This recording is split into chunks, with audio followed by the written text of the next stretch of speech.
What's going on, everybody? Welcome to another episode of the Scene Podcast. I'm one of your hosts, Jerome Moore, and I'm always with my favorite co-host, DPR, editor-in-chief of the Nashville Scene. Here we are again. Hey, Jerome. How are you? A different situation a little bit. A little bit of a different situation for episode 3. Our very patient guest, Stephen Hale, is joining us. You guys cannot see him, but we can, and he's joining us over the airwaves today. Stephen Hale, former Nashville Scene reporter, current Nashville Banner reporter, who has a new book coming out on March 26th called Death Row Welcomes You. Stephen, thank you for coming on to the Nashville Scene Podcast. Thank you for having me. It's great to be here. I wish that everyone could see me because they would see that I'm drinking out of my Nashville Scene coffee mug right now. And I would also just tell the listeners that the technical difficulties were a result of my complications in my schedule, not the fault of anyone associated professionally with the Nashville Scene Podcast. So don't hold it against them. Thank you for that. I wasn't gonna throw you under the bus, but I'm happy you've done it. It's all Stephen's fault. I'm throwing you under the bus. No, it truly was, but we got it working now. So, well, thanks a lot for joining us. This book is something that has been in the works for a pretty long time now. And why don't you just start off by giving us a little bit of background on your foray into it, your time covering the death penalty in Tennessee for the Scene, and how that sort of developed into this book. Yeah, so I, like you said, was a reporter at the Scene for, I guess, 10 years or thereabouts. And during that time, I covered a variety of things, but started focusing more and more on criminal justice. And so that led to covering some of the cases of men on death row who, when I started, working on this kind of beat at the Scene, there were no executions scheduled and there hadn't been for some time. So it was kind of a dormant issue. But in 2018, the state started scheduling executions again, starting with that of a man named Billy Ray Irick. And so I started reporting on his case and covering it, and in the run-up to his execution, and then I did end up witnessing his execution. And what came out of that was I was introduced to this peculiar community of people who visit men on Tennessee's death row.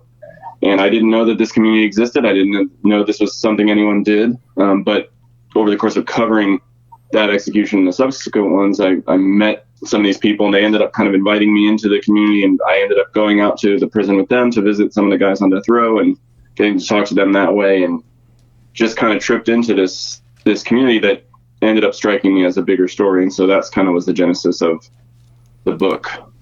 Right. And a little bit of the background on that sort of spate of executions that took place beginning in 2018. So Riverbend Maximum Security Institution is the home of every male death row inmate in the state, correct? That's right. And the state had not carried out an execution since, I want to say, 2009. It had been the better part of a decade before Billy Ray Irick was executed in August 2018. That's right. Right. So there was sort of a lot of eyes on the state as this sort of ramped up, right? There were, and also at the time, the trajectory of the death penalty in the United States was going down. Death sentences as well as executions had been kind of on a steady decline over the past 20 years or so. And so in 2018, Tennessee kind of was one of a few states that bucked that trend and kind of fired this machine back up again.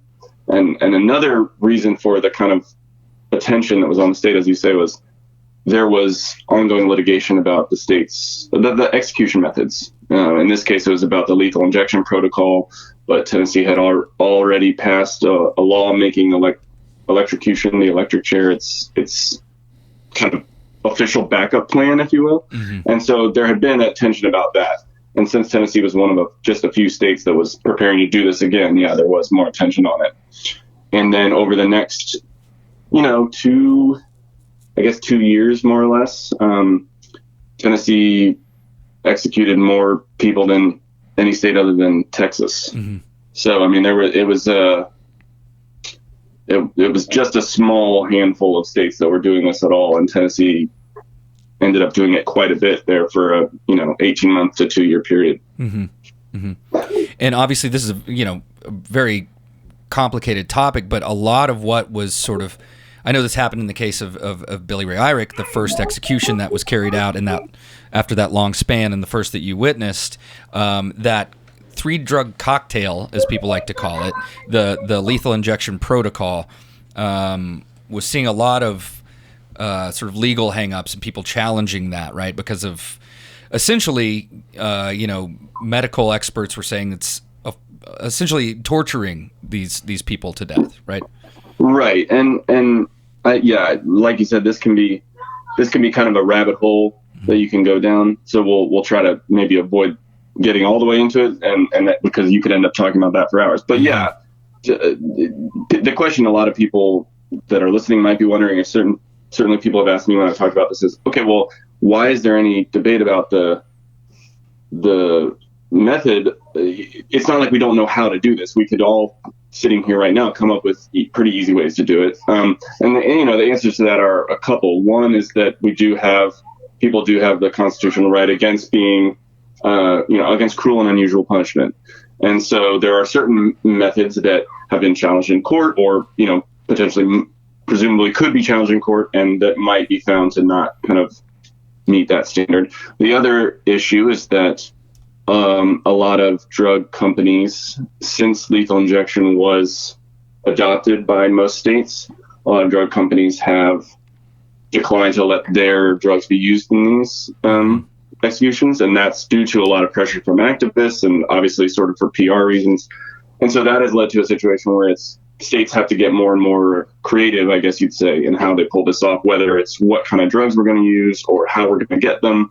And so that has led to a ton of litigation around all of this. And they're also quite secretive about where they're getting these drugs from, because they're trying to shield the people who are helping them pull this off. And so that has led to a lot of litigation over the different methods of doing this. And that's what was happening leading up to 2018 when this started. Mm-hmm. Mm-hmm. And a lot of these men, or perhaps all of these men, these were cases from like the 1980s. That's right. Yeah, certainly of the men who were executed between 2018 and 2020. I mean, these are 30, 35-year-old cases that have been and have been out there for a long time. Some of these guys had execution dates previously that have been called off for one reason or another. So yeah. Hey, Stephen. Man, one, I just want to say congratulations on the book. Because I think it's something that more of our citizens should be looking at and thinking about. I've had the opportunity to work with rubber band, such as the SALT program or Tennesseans for alternative to the death penalty. Some of those type of organizations, Raheem Buford, Janet Wolf, those people are here locally. Raheem served 27, 28 years in prison, and now is out, pushing for felоnism reform, prison reform, all of those type of things. I'm curious, man, during your journey, especially the storytelling and getting to know these individuals that are engaged in the worst way, right? In the worst scenario. What's your thought about what justice is, right? Do we actually have a criminal justice system? And some people refer to it as a criminal legal system because there's no sense of justice. It doesn't exist. We haven't really seen it. I'm curious on your outtake once you started this journey and started getting into the criminal legal system more. Did your perspective change on that, and what that mean, or even what that meant to the individuals that are on death row?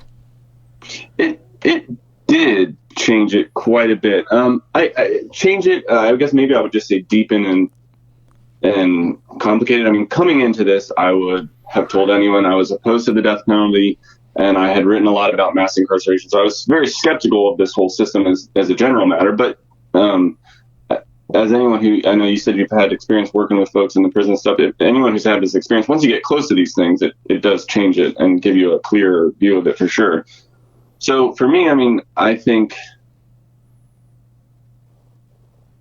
in terms of do we have a justice system? I mean, I think that the question it raised for me is whether I or anyone or our society, believes in,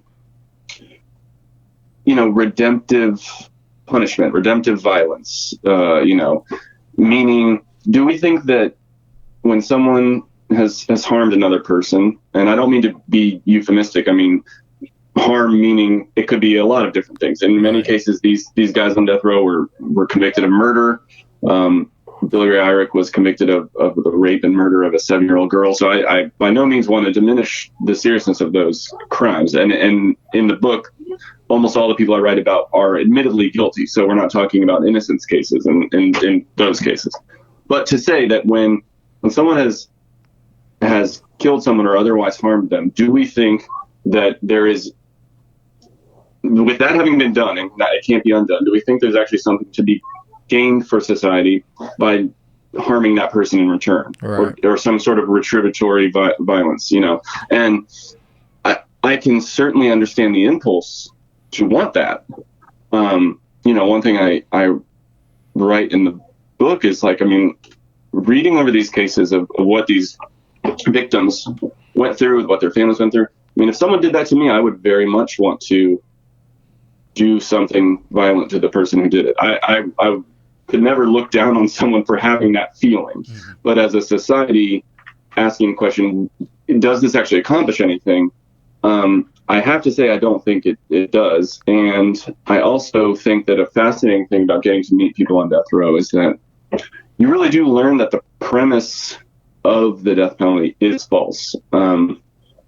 Meaning the whole idea is that these people are the worst of the worst. They've done something so terrible that they basically are irredeemable, or that we can't share space with these people anymore. It can't be tolerated.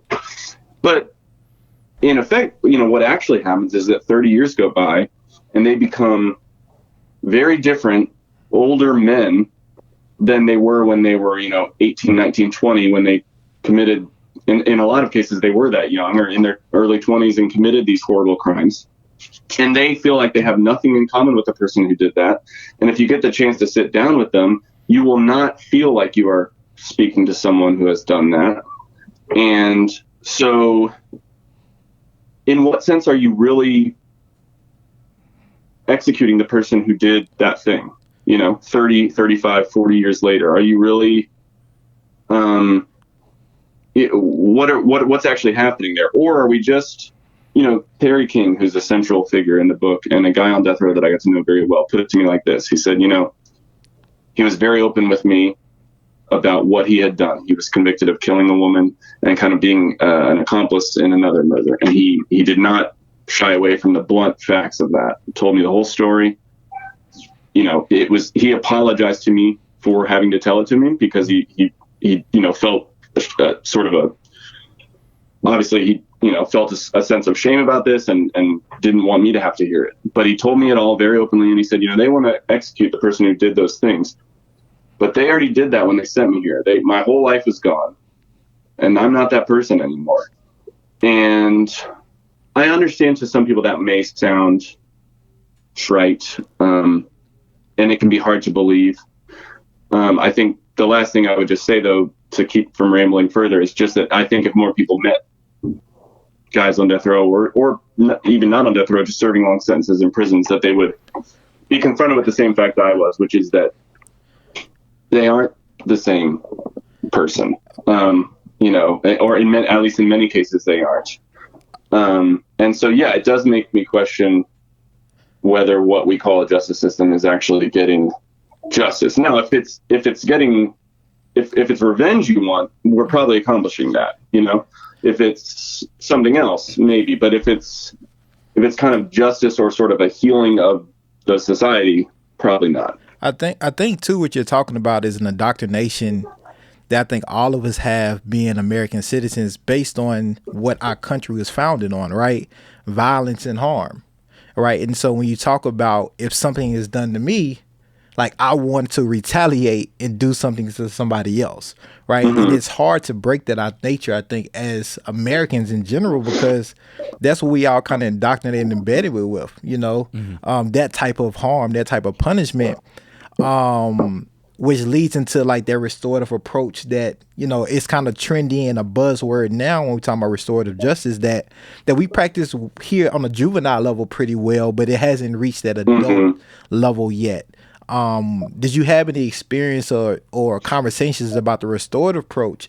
And I think this is a question too for the general listeners and watchers. Like, think about like when something is done to you, how do you feel? And is that a problem that I want to do something? Is that's the only accountability that we know, right? Is that because that's what it is, right? We hold these people's bodies accountable by taking away time in this specific place. Is it a healthier way to do that? Because 98% of the people that are engaged come home anyway. And so, when we think about a community approach to how do we deal with this, what does that look like? How can we be better with that? But also that restorative approach, meaning that if I did something harmful to DPR can take a restorative approach with me and say, hey, like, one, that's something he has to agree to as the victim, as the person that's being harmed, right? And then two, that's something I must confess I did something to harm and disrupt his life, right? And it can be as little as I stole your car. I disrupted your life. Now you can't get to work. Maybe you lost your job. Maybe you can't take your kids to school or daycare. But that's a process now that DPR can say, hey, I want to take a restorative approach. I don't want this young man or young woman to go to prison for this. Let's sit down and talk about this and figure that out. And breaking into a car and killing somebody is two different levels of crime. But it's like, do we get to a point to where that can be more of the majority approach to these things? Yeah, I think that I think there's kind of two things I would say. One is just to kind of establish something for folks, and you touched on it with saying that the vast majority of people in prisons are going to come back out. One thing I think a lot of people may misunderstand when they hear a conversation like this and hear us talking about the idea of restorative justice for people on death row is they may have a misunderstanding of who ends up on death row. I think a lot of, the premise, the idea is that these are the worst of the worst. So you have this category of crime that is just so heinous, and we can all imagine what some of those might be. And those are the people that end up on death row. And so we treat them differently than everyone else. And a lot of people, I think, understandably hear that and go, okay, well, there's a certain amount of sense to that. If you commit X, Y, or Z crime, it's so bad that we've decided, no, you got to be done with. But everyone else, okay. But the truth is that's not what happens. I mean, we have guys on death row for one murder, and then guys who have committed 4 that aren't on death row. We have, it's very arbitrary. It depends where you commit the crime and when you committed it. If you commit a crime, for instance, in Tennessee, Shelby County, where Memphis is, has historically been responsible for the most executions. And I'd have to look at the list now of guys left on death row. But at the time I was writing the book, and during that period, it was about 50% that were from Shelby County. And so, so what does that mean? It means that a white man in Davidson County might commit basically the exact same crime as a black man in Shelby County, and one is much more likely to end up on death row. So just to say that if people think it's weird that we're talking about it in a certain way, it helps to understand that the death penalty is not even keeping its own promise as far as what it's doing, and the people who are there. But to your point about restorative justice, I think, yes, I did encounter that among the guys on death row. And one way I did is that they kind of have a sort of restorative justice system themselves inside death row. I mean, they have a kind of, a table that they will meet at and resolve conflicts. Yeah. They have systems like that they have kind of worked out amongst themselves to try to work things out. I mean, one of the kind of best kept secrets among people that work at the prisons is that Unit 2 or death row is at Riverbend is the best place to work, because these guys are, and there are a lot of factors there. I think part of it is that in most cases they know they're not getting out. So there's a certain level of, they've built a community there that you might not if you know you're getting out. They're also tend to be older. And so there's a certain level of stuff that comes with that. But just to say that they have developed ways of kind of dealing with conflicts amongst each other, which I just find very kind of beautiful, but also challenging of the entire system, right? It's like, well, these guys who are supposedly the worst of the worst have figured out how to work things out among each other in a way that doesn't involve violence, or that doesn't even necessarily involve getting a guard involved or the warden or anything. I mean, they kind of have their own way of doing that. I also encountered situations where guys on death row had ended up developing a relationship of some kind with the family members of their victim. And where, obviously this doesn't speak for all victims' families. There's a whole spectrum of people who have been the victims of a violent crime. Some are like, we do want an execution. Some are like, we don't really care what you do because this isn't going to change my situation either way. And then there are other people who have come out and say, we don't want this. We don't think this will help. We don't think this another killing does anything. And there are cases where those victims' families have actually kind of reached out and developed a relationship with the person who harmed them and have done exactly what you're describing, which is kind of, obviously you can't repair a murder in the sense that you can't bring the person back, right? But have done what you can, to the extent that you can kind of work through that together and find out who this person is now, and maybe what was it about their life that led them to where they were then. I mean, that's the other thing about this experience that really had a profound effect on me. And I think it's also connected to what you're talking about with restorative justice and why one might believe that that's a better way. I would read these men's stories, and often I had access to interviews that their legal team had done with people that grew up around them, people that knew them, their parents, their family. And I would read about just the horrible childhood physical or sexual abuse, or the mental illness in their family, or the just deep poverty they grew up in. And,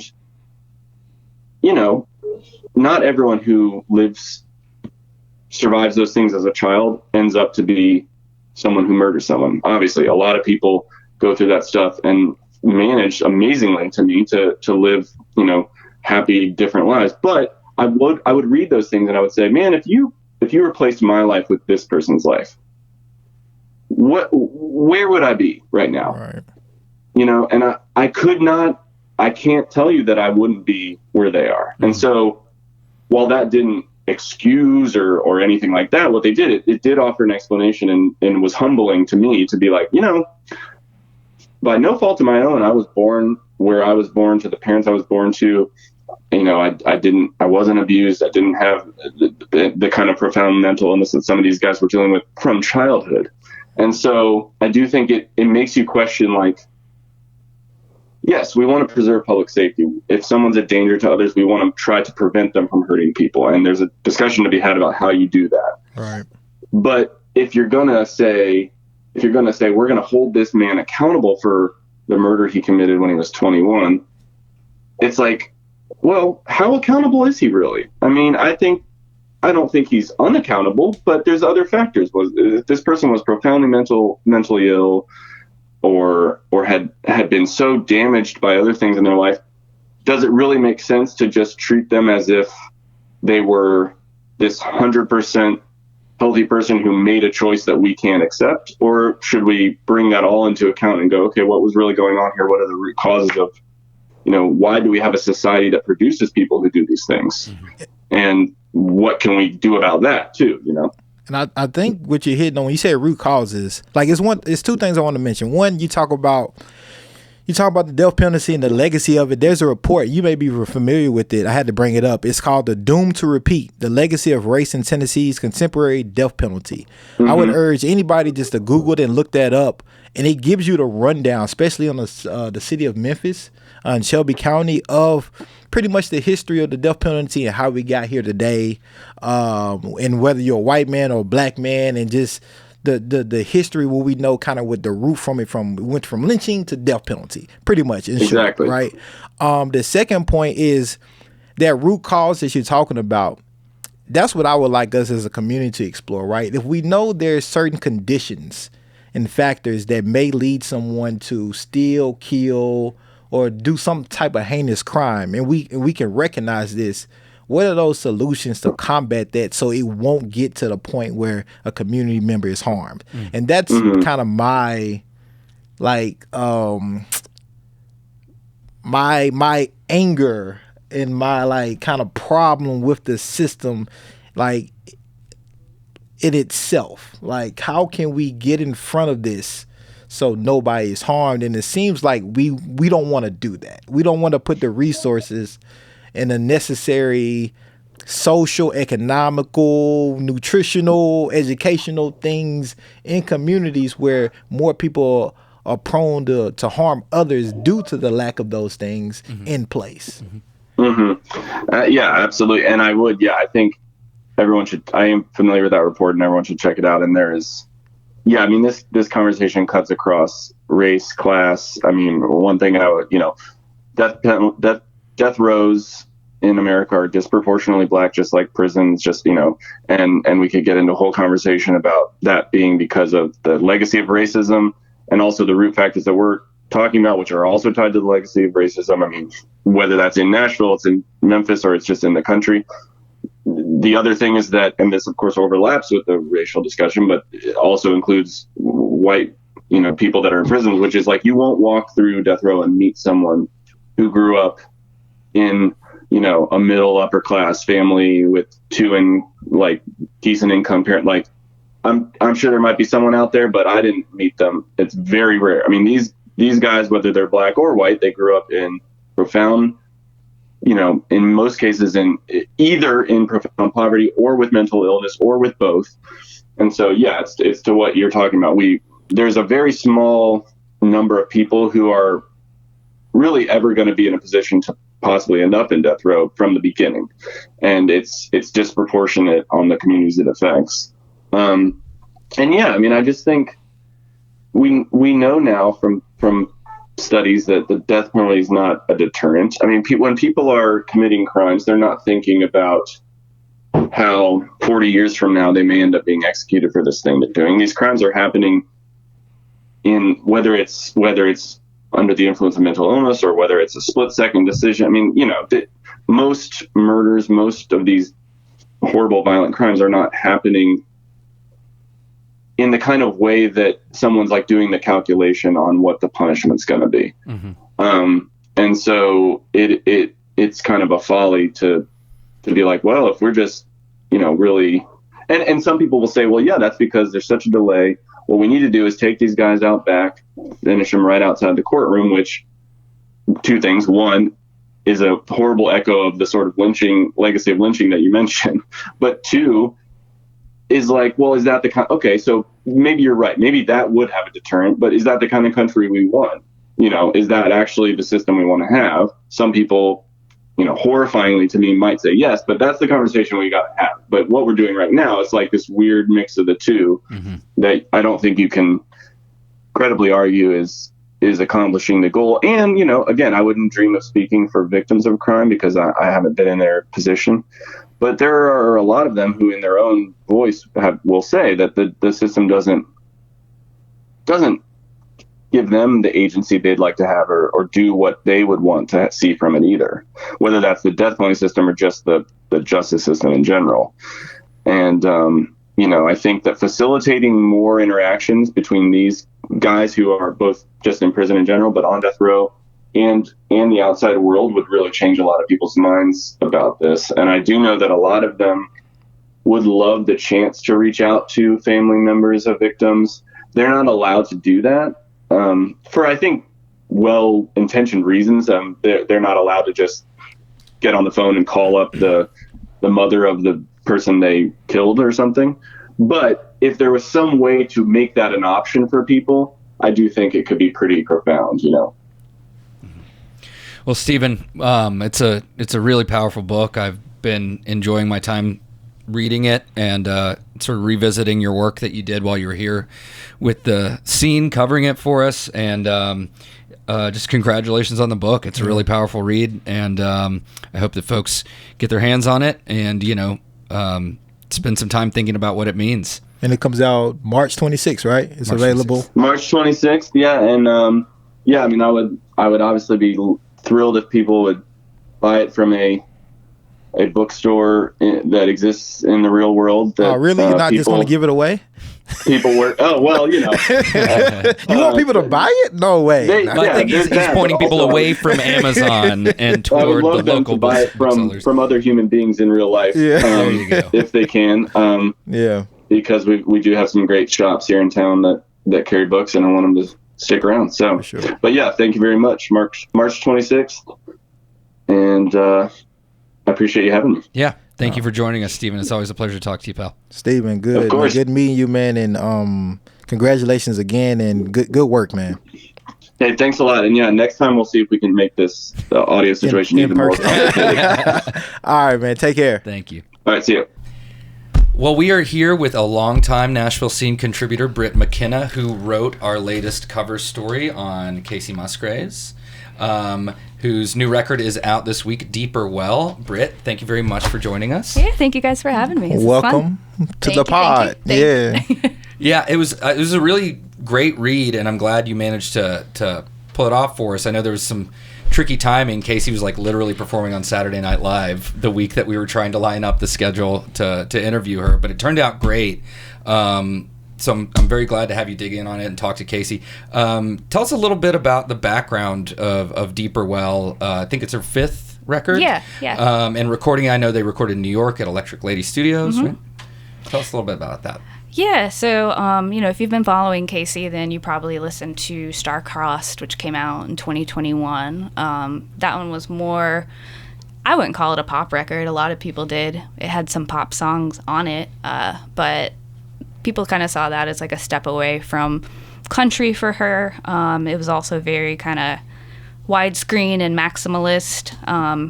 Deeper Well is kind of the opposite of that. Like, it's a very quiet, introspective record, like both lyrically and in terms of like the production and the instruments that are used on it.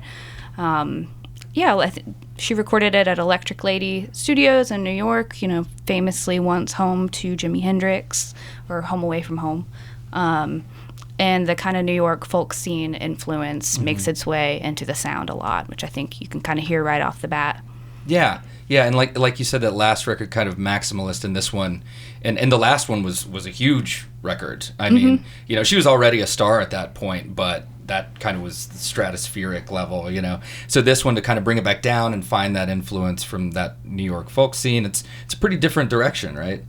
Yeah, I think so. I mean, there were a few songs on Star-Crossed that probably could have made it onto Deeper Well, or vice versa, but when I talked to her, she kind of noted the state of the world and kind of the chaos that, we're all privy to every day, kind of being an influence on the decision to pull back and go a little softer, which, personally, I kind of find myself drawn to softer stuff these days, too. Like, I get it. It's kind of nice to have something like that to retreat to. I think it should be mentioned that, like, you told us that you only had like 25 minutes to talk to her. Yeah.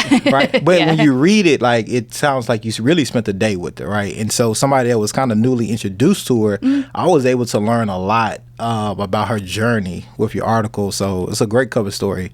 Thank you. When we talk about like the softer issues, especially like socially, how she reflected kind of in the story that you wrote on the Covenant shooting, which the anniversary is coming up, March 27th, right?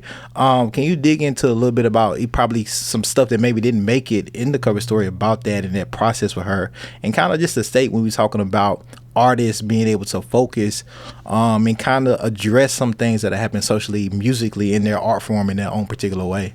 No, that's a really good question. So she and Shane McAnally, who was like a longtime collaborator of hers, but who was not on Star-Crossed, they got back together for a song called The Architect, and that's one of my favorite songs on the record.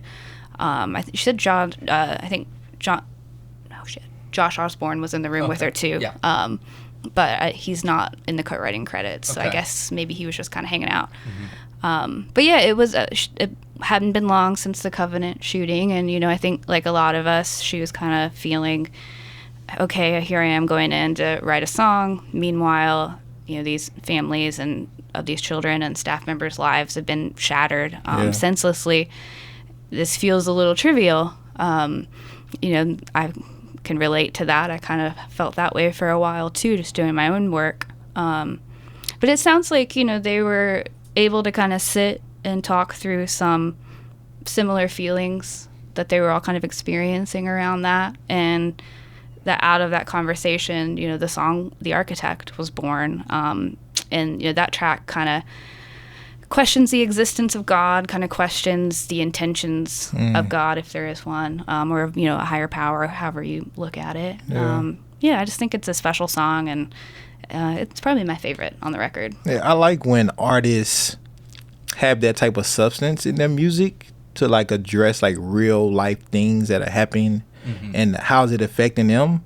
Because I think we can get in an era, especially like with TikTok and, well, it might be premature, the era of TikTok, depending on what, but just the social media era where things are so commercialized, it can be like kind of like just target music, but like having something that like people actually can connect with, which I think is the best music, especially if we all may be going through it or being affected by it indirectly or directly in some type of way, form, or fashion. So like I always appreciate that in artists, and I wish more artists would do it in their own way. This definitely doesn't sound like an album that was written like for the algorithms or anything. And I one thing I really like about Casey is she's able to write songs that even if the details feel specific, it's easy to relate to. Yeah, and that's something that often in the country music space you kind of hear that like the shut up and sing perspective from certain people, that feedback. But I mean, it's kind of pretty telling. She referenced in speaking with you the like Greenwich Village folk scene and Bob Dylan and like people who very much were talking about societal change and the impact of that in their music. And it's cool that she found inspiration, and she has these Nashville connections, but she brought it into the studio. Because she's always been one of the kind of rare country artists who isn't afraid to speak out about things. I mean, her second single ever as a debut artist, was encouraging, queer people to be themselves, which you still don't hear, and it's, it's 11 years later. So it makes sense that scene would resonate. It's not a comfortable space a lot of times for that. I mean, there are a lot of artists who do speak out about that sort of thing, but it's not always well received by sort of the machinery of the country music industry, right? Country Absolutely. music radio and that sort of thing. Yeah. Well, it's a fantastic cover story. I'm really glad you did it for us. Looking forward to digging into the record more, maybe seeing Casey. I believe she's playing Bridgestone toward the end of this year. Yeah, December, I think. In December, so we'll have a lot of time to spend with the record before then. Yeah.